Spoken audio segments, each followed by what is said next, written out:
CD. Hi, everyone. Good afternoon and welcome to our awesome kickoff event. I am very biased about this topic because higher education is near and dear to my heart. So very excited to be moderating this panel and hope you all take some great nuggets of information away about higher education careers and paths that maybe you could dive into in the future. So what we're going to do is just start off with a brief introduction and then go into our questions, starting with you, Michael, then Raven, Brandon, and Heather. So if you could tell us a little bit about yourself and your current role. So I'm Michael Maher. I'm at the Center for Energy Studies at the Baker Institute. I'm a fellow with the title of Senior Program Advisor. I think the other things I just want to get out real quick. I just rolled off the ARA board, the Association of Rice Alumni board. Recently, I was on the School of Social Science Dean's Alumni Advisory Board for about 8 years, and I helped co-found the Alumni Advisory Board for the Center for Career Development. So I'm going to provide a perspective of all the different non-faculty people that I've run into at Rice, and it is amazing the number of career paths there are in academia that don't require you being a faculty member or even a Ph.D. or a master's. So that's it. Fantastic. Raven? Good morning. My name is Raymond Jones. I'm currently a director under Student Affairs. I was in Academic Affairs. So moving over to Student Affairs highlights student success. I usually offer students come to at the very beginning to get money, more scholarships. I need to go research opportunity. I need to travel. I want more book scholarships. Hey, I want an extra computer, my architecture, group. I need this, I need that, I need more supplies. And so I'm that person that gets students in and everything on our campus, and then making sure they get off on a good foot when they leave us as juniors and seniors. What does it look like to leave here and have those first 2 years of college set up? So we do a lot of student success work in that, and then getting students coming on our summer bridge programs and helping them transition really well to school. So our office basically has a non-stop kind of four-way with all the other departments in the Division of Student Affairs, and then we work with Academic Affairs for different partnerships for research experiences, different types of scholarships that are embedded in their groups of internships and things like that. They're in class, and so a lot of the experiential experiences and learning experiences in class, and what does that look like to have those out of class? So currently do it, still love it, love this group, and so I'm really invited to be here. Thank you. Thank you. All right, so good morning, good afternoon, good evening to everyone. My name is Brandon Mack, pronouns he, him, his. I'm an Associate Director of Admission and Coordinator of Transfer Admission here at the beautiful Rice University. This is my 13th admission cycle of reviewing applications for Rice. So primarily I review applications and make admission decisions. I also head up the transfer admission and recruitment process. I also do domestic recruitment and international recruitment, specifically in Africa and Southern Asia. So a lot of different hats in the field of college admissions. At night, I'm an activist, organizer, all around angelic troublemaker who's trying to get a PhD in higher education. So a lot of juggling, but it's all great. Thank you for being here. Hi, I'm Heather Johnston Fessler, Jones, class of 90. I double majored in English and French. And right now I work at the University of California at Irvine, and I'm a director of corporate and foundational relations. And basically what that means is I try and help faculty get funding for their research or various programs at the schools to get funded. And we do that by trying to match make, when you hear at the end of a NPR or PBS saying this was sponsored by this foundation and that foundation, those are the people who are also interested, depending on, like, American Cancer Society is going to fund cancer things, but we also do things for a variety of research, whether it's in the humanities or medicine. And then we also try and do various programs of, for diversity, equity, and inclusion is something that we've been working on a lot on. And so it's just a wide range. And so we just basically try and do matchmaking between funders and programs that need their help. Fantastic. Such interesting roles and paths that all of you have. So definitely excited to dive more into those. So let's take it a step back to your Rice experience, starting with you, Heather, and then we'll work to Brandon, Raven, and then Michael. What were some of the most formative experiences you had here at Rice that helped you advance your career? Oh, and you're on mute, Heather. I thought we were going to go in the same cycle, so I muted myself.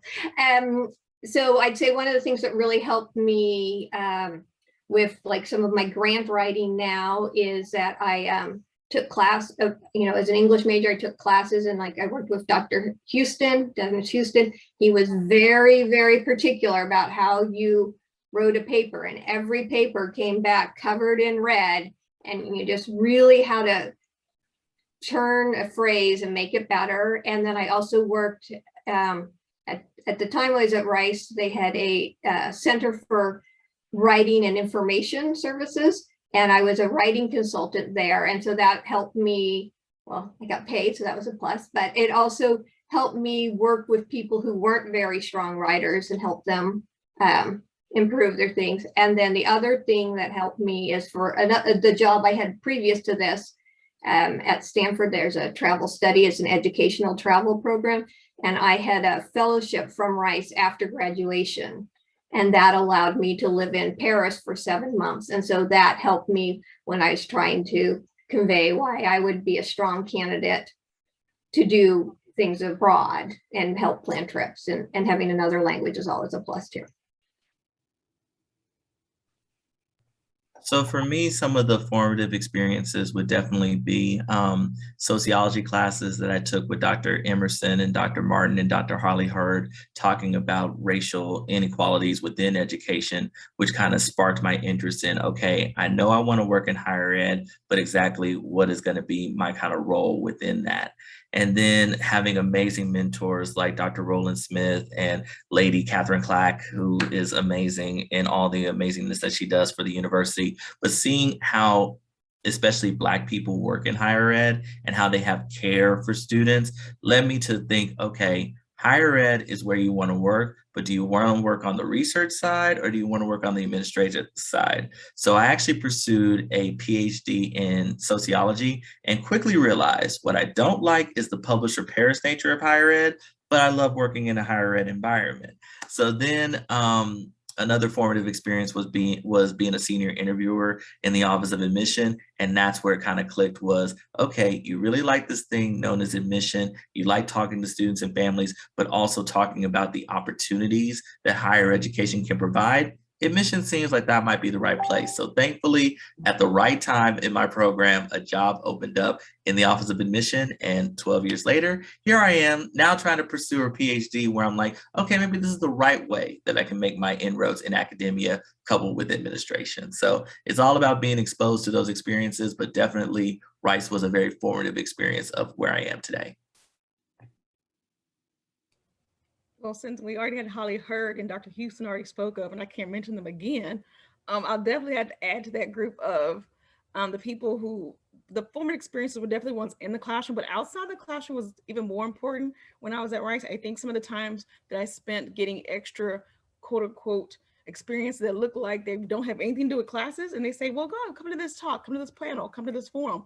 And then that ends up listening, being a summer project that I got on that summer, or it was like something, some post-bac work before I decided to pursue my degrees. And so I think some of the work that we did, not only in COE over with those people, but in sociology, kind of had to work with what does it look like? And then working with Dr. Freeman, people who understood that some of us are interdisciplinary. I can do computer science and English and be good at both. And so they understood that, and working with professors who understand that you can be humanities, but you can love the science at the same time was really, really helpful. And so to get those experiences outside they offered and then say yes to those, and then just make the time commitment and the heart commitment to do them, I think was the best part. Because when they said, hey, I have this summer program to do, or I have this project, I can add at least one more extra research person, and I would get on those projects, that really helped me to see that you can do a little bit more than you think. And it's really exciting because you get on more than one way of perspective of thinking. And so that was the biggest thing of, I get my scientists, they have a way of thinking, and I get with my writers and they have a different way of thinking, but trying to see what it looks like to kind of interact with more than one group was what I really learned a lot when I was at Rice.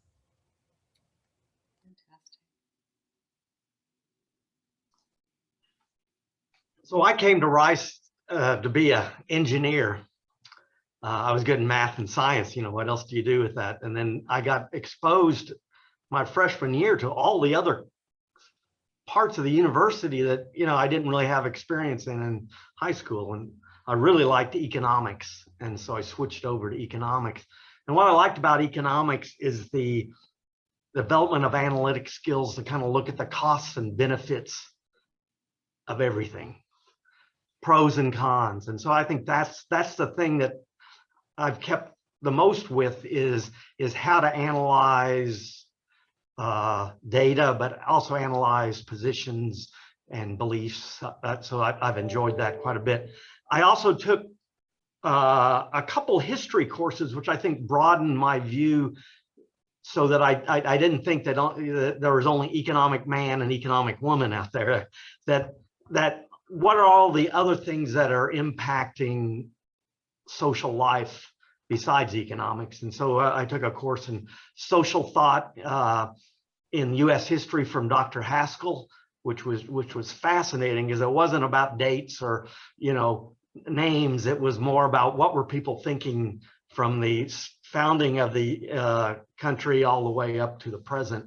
And then I took four history of art courses, which expanded even farther to realize the role that humanities or art can play in building society. And I think just expanding that beyond a technical background was very helpful.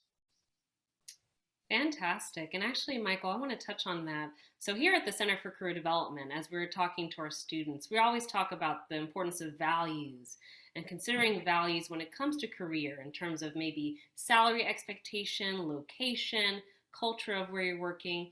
And so careers in education and service-oriented fields are not always maybe the most lucrative, but they can be so rewarding. So what appealed to you about this path over other paths? And I'll start with you, Michael. I'm sorry, with who? With you, Michael. Okay. Well, I actually had a career for 34 years outside of academia, but I can compare what it's like working in industry versus at a university. Clearly, the salary is the downside. You do not earn as much, anywhere near as much in academia. However, you do have good benefits. You don't go through cycles of being hired, then being fired or let go.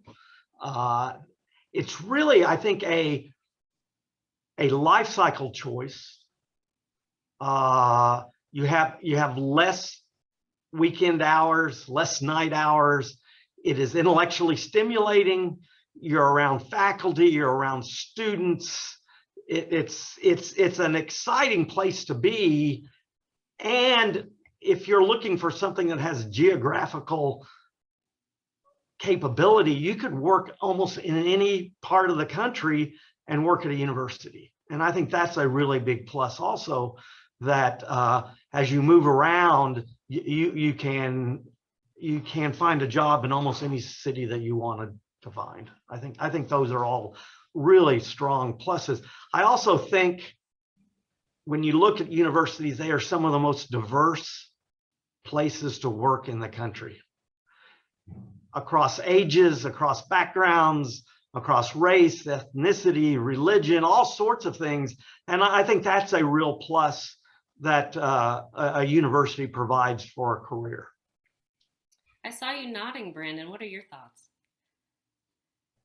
Yeah, let's be honest. You don't necessarily get into this field because you're looking to get a lot of money, but it really is about, well, what do you value? So for me, money has never been a big thing that I have valued. What I value is impact. What I value is service. And to me, that's why you get into higher ed administration or academia, is because you want to be in service, you want to have a big impact. And especially in the field of college admissions, my thing is that we have been historically, and I mean minorities, have been historically excluded from many institutions, including this institution. So to me, this job is about how do we change the institution so that it does fit all of us and becomes that place and space that we know that it can be. So that's what keeps me in this, is the fact that I know that, hey, I'm not making a lot of money, but at the same time, that's not my main goal. My main goal is to make an impact. And this job definitely gives me that feeling that I'm doing that. Fantastic. Michael, I see you have your hand raised. Yeah, so as an economist, there are two parts of income. There is monetary income, and then there's psychic income. And the psychic income, I think, if you like working at a university, is what really drives you. It is the lifestyle. It is the impact. You're touching people directly. I think all of those things. That's where a lot of your income is coming from, and that's not a bad thing. For sure. Heather, any thoughts? I think why I enjoy working in higher ed and working with people who are in higher ed is that they share my values. They're interested in helping others. They are challenging the status quo, and they're generally intellectually curious. And it turned, if you've done a corporate job where you come in and the discussions are only about what was on television last night, and and it's not even the good show, that's an issue, and so there's just you're constantly being exposed to new ideas, both social ones and how society is going, and then scientific breakthroughs or other discoveries. And then in terms of, the salary issue, is there are all sorts of people who say, oh, I would be willing to make less money if I could have more time. And it's like, this is a place where you can have more time and make less money. And I would argue, of course, now, if you're faculty going through the tenure process, then you've got nothing. You've got no time and you don't have the salary. But for most people, there are deadlines. There are still the normal work parameters. It's not easy, but it is definitely, in terms of you have vacation and you can take it. And you generally start off with more vacation than most businesses do as well. And there's holidays.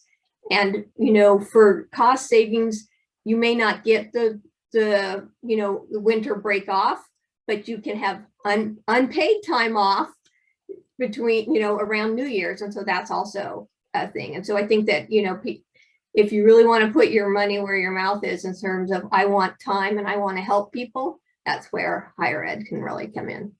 Great answer, Heather. Raven, what appealed to you about this path over other paths? I think there's a point at which, I was at HP working, and I love computers. And I was there, and there was an older person there. He, probably looked a little older than he probably was, but he had that worn look, and had that idea. We've both been there 10 hours. The codes weren't working. Things weren't just going. We were running analytics more than once. And at some point in time, I was like, okay, if I'm going to work somewhere 10 hours a day, do I really want to make someone else wealthy, provide somebody else's intellectual property? Do I want to develop my own? Do I want to see what else it is? And I think higher ed, it allowed me that, right? It allows me that extra time to have my own thoughts, my own feelings, and then provide that social impact at the same time. It is really easy to come up with your own theories and things that you want to do and your own mechanisms when you actually have the time and you're not drained all day. And when you go to work now, you have a draining day, but there's always a student, staff, or faculty person who's going to come up with something that makes that day just turn right around. And so, I think that's the point that higher ed that I come back to, that it still can feed your soul and feed your mind.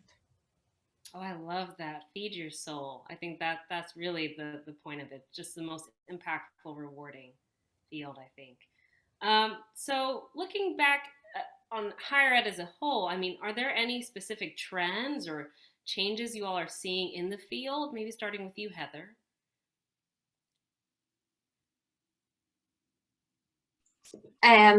So one thing that, at least at my university, is that we're definitely having a lot more emphasis on DEI, diversity, equity, and inclusion. And that's sort of running the whole gamut between staff faculty, administration, classes, events. How do you do that? And then the other thing that we're probably doing is sort of rethinking the classroom. How is the best way to use the classroom versus, is it flipped? Is it some other way? And then also success. What helps students succeed? You need to recognize their specific background, whether it's first gen or they're underrepresented or international or some other thing, and how that basically recognizing that one size does not fit all, and how do you produce sizes and yet not have but still have a cohesive experience as well, and make sure that everyone gains what they need to from the university. So those are the trends I'd say I've noticed. Brandon, any trends you're seeing? So definitely I'm seeing the trend with respect to what Heather said about diversity, equity, inclusion. But one thing I want to make very clear to people is that those are intentional actions. They don't just happen in a vacuum. If you want your space to be diverse, you have to actively do things to achieve diversity. You have to build the systems that create equity, and you also have to facilitate an environment that is inclusive. So the thing that I think that higher ed is being challenged to think about is that, once again, for hundreds of years, many institutions have been historically exclusive to certain populations. Now you say that you want those populations to be there. Are your environments facilitating the ability for everyone to fully be there? And that is where DE&I comes in. And it can't just be nice statements. It's got to be intentional support systems, intentional actions that demonstrate that you're going to facilitate individuals being there and thriving there, not just being there to be physically diverse, but to also feel that they're welcome and included in those environments. The other thing that I'm thinking that I'm seeing is, I am seeing, at least within the field of admission, a lot of people who are leaving admission because of the burnout, because of not feeling that they are truly being valued. And that is causing the industry in and of itself to really think about what are they doing to facilitate people staying. So that means expanding access to professional development. That means changing who is in those higher positions so that we can see ourselves moving up in the profession, rather than it being just an echo chamber of the same individuals always being called upon for the same, positions, and only certain people moving up. So once again, it goes back to that heart of who's always been historically excluded, and what changes are we making to facilitate diversity, to facilitate equity, and to facilitate inclusion. Raven, your thoughts? I think there's this push before, and I didn't see it as much until like really recently, in these last, I would say 8 to 10 years, of practitioners almost functioning even more so as faculty members at times, getting more published, grant writing. Even the roles I have now, I've done more grant writing now than I've ever done in any previous positions, more publishing. We're getting more work groups and task groups and work writing groups together. And so even when you're not on the faculty side, you're thinking, oh, okay, I'm a staff member, I'm working with students. Maybe I'm not student facing, maybe I'm in administration, but then even I see administrators, administration people teaching classes and courses, getting on other groups, doing more professional organizations, being leaders of those professional organizations. So to me, going from academic affairs to student affairs and being more practitioner now, I thought maybe I'd get a relief from some of the faculty kind of commitments. And no, that's actually, I'm asked to teach classes more and to do more writing, to publish more. And I thought I was getting away from publish or perish. And no, I clearly was not. And so that's a little bit different. People applying to positions now, they already have some articles under their belt. They've already been a leader at, different professional organizations. And so that's something I see as a trend, as in whatever side, what side of the house you're on, there's probably going to be more of those pieces and skill sets that kind of transverse both sides of the house. And Michael, your thoughts? Well, I'm going to start out as a PhD from Rice, and the truth about getting PhDs in this environment, it is hard to get a faculty position in any field. But if you look around Rice, there are quite a few people with PhDs that have gone into university administration, and I don't mean just the the budgeting and the finance, but I mean in all sorts of sectors. they've found, hey, I got a PhD in English, but I have a position at Rice that I'm helping lead the university, but it's not a teaching role. You also see a lot of master students coming to back to education after they've gotten a master's or worked outside. And it's not necessarily a master's in education at all. It could be a master's in a wide variety, but they did find that the skills that they've learned when they've got their master's degrees work well at a university. And then there's opportunities to come right out of undergraduate and start a career. So I think that is what I want to get across to whoever's on this. You do not have to be a faculty member to work in universities. And I think the other thing that I've seen at Rice that's way different when I was a student is a growing emphasis of what are you doing outside the classroom. Mm-hmm. For example, at Rice, you have the Door Center for Leadership. You have the Innovation Lab. You have all sorts of opportunity, the Center for Civic Leadership, the Center for Engineering Leadership. There's all sorts of opportunities that are related to the education experience of students outside of the classroom.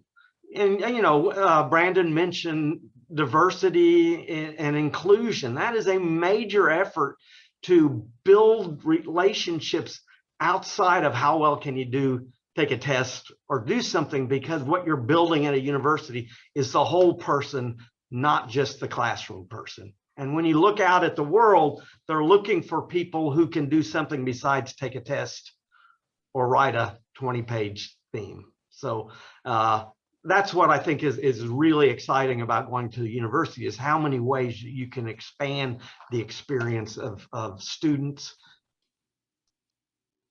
Great. For the next question here, and I believe this also relates to a question that we got in the chat, is how competitive are roles in academia or higher education? And what advice do you have for individuals who are trying to decide on a career path? And I'll start with you, Raven, on that question.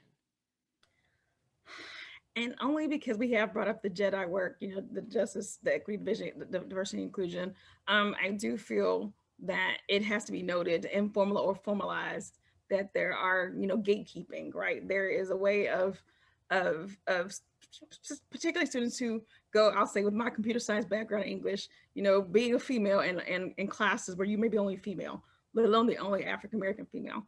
And so that has to be said. And so that going through the pipeline and then going back and going, okay, if I'm in a work group, a study group, let alone a writing group, and, I already have so many articles compared to what does it look like? If they're, we apply for a job and you think that you don't have to be published at all. Well, no, that's not true. Actually, you have to have 4 articles on your belt. So there's an informal process and competitiveness to even being a practitioner now, not being the faculty side, that exists. And so, whether it's formalized or informalized, I think it's there, and it needs to be stated, whether good or bad.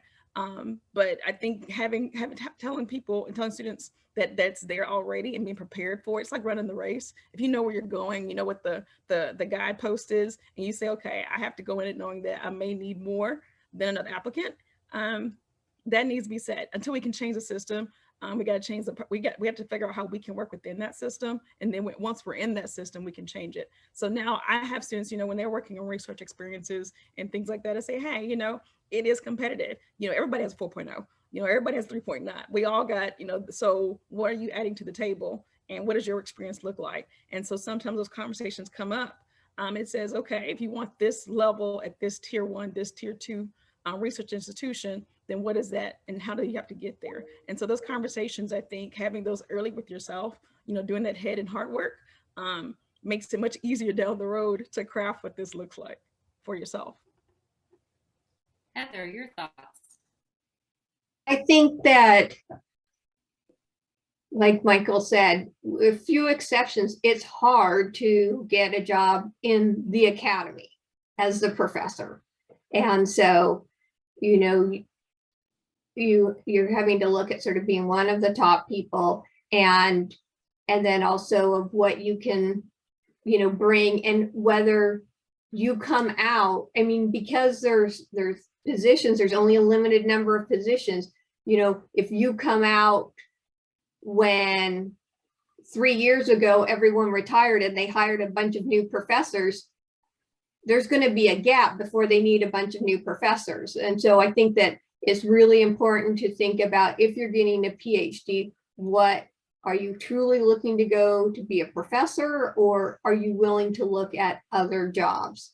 It turns out that with a PhD, you could run a center at a university. And while there's not officially a PhD required for that, it sure helps to have that PhD.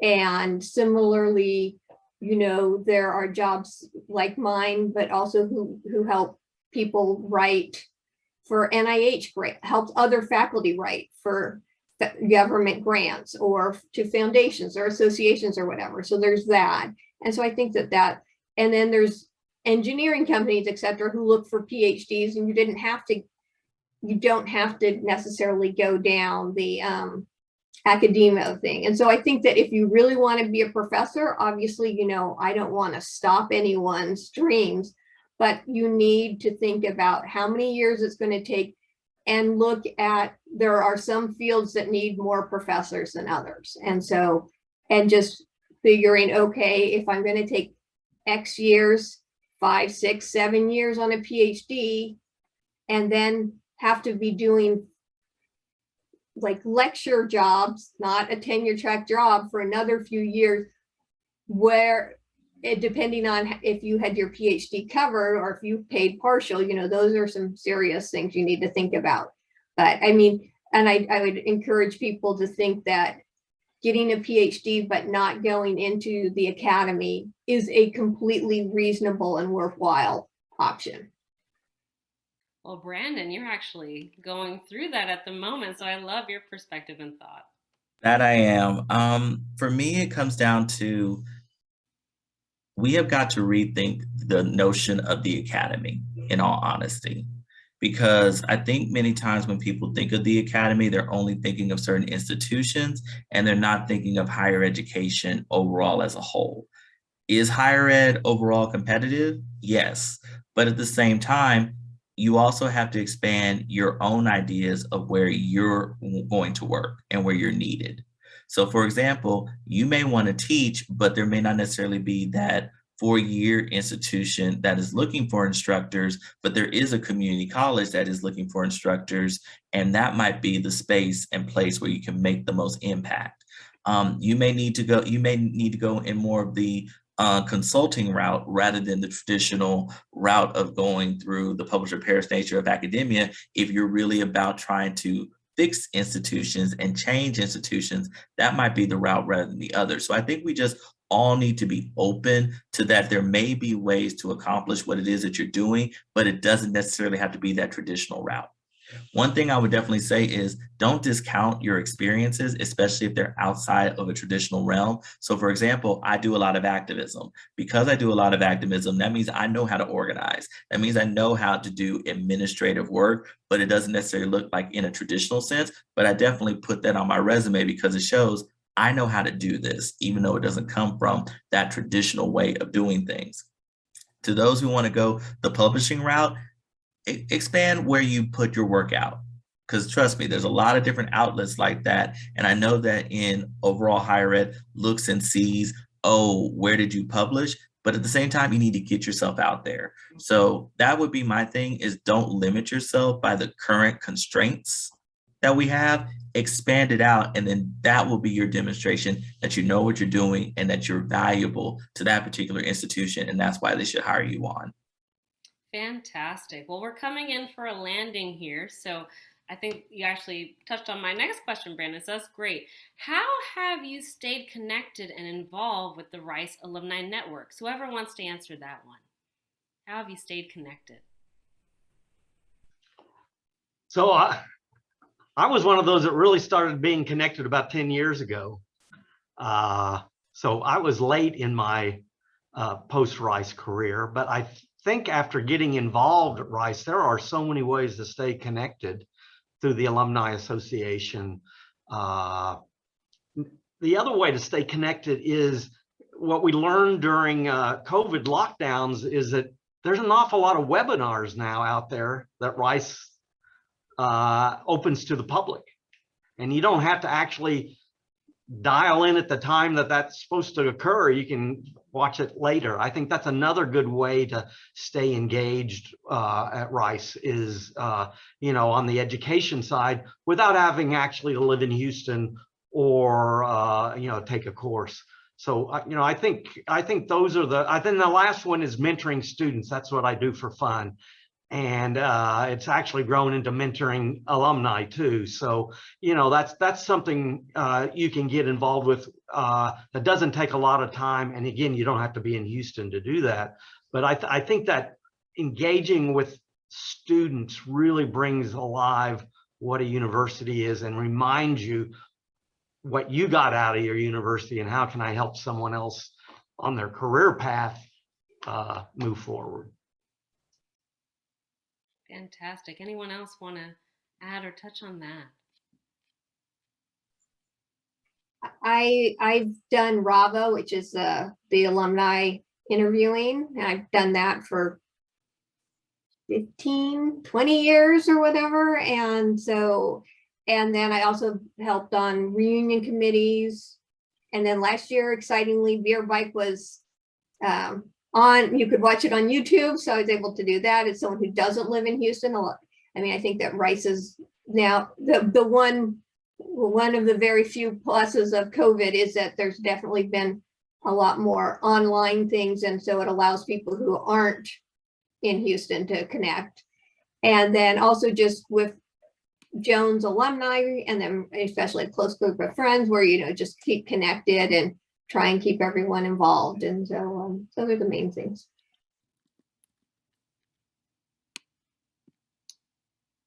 Oh, yes, Michael. I think one of the things that people find when they leave college is how hard it is to make friends and keep friends. High school and college, you are around people all the time. And so it is hard, especially if you move to another city or you live in a city as big as Houston. So becoming part of the Rice alumni in your community and going to that is a way to connect with people with similar backgrounds, interests, and it's not quite as awkward as having to go to a bar and hi, who are you? So that's something I would think, think about how do I stay connected to Rice people throughout my lifetime? Because I think that's a way to continue friendships longer, and you'll find that that's going to be a real plus. Fantastic. Well, I wish we had more time to hear all these words of wisdom, but I'm going to pass it back to Alexis.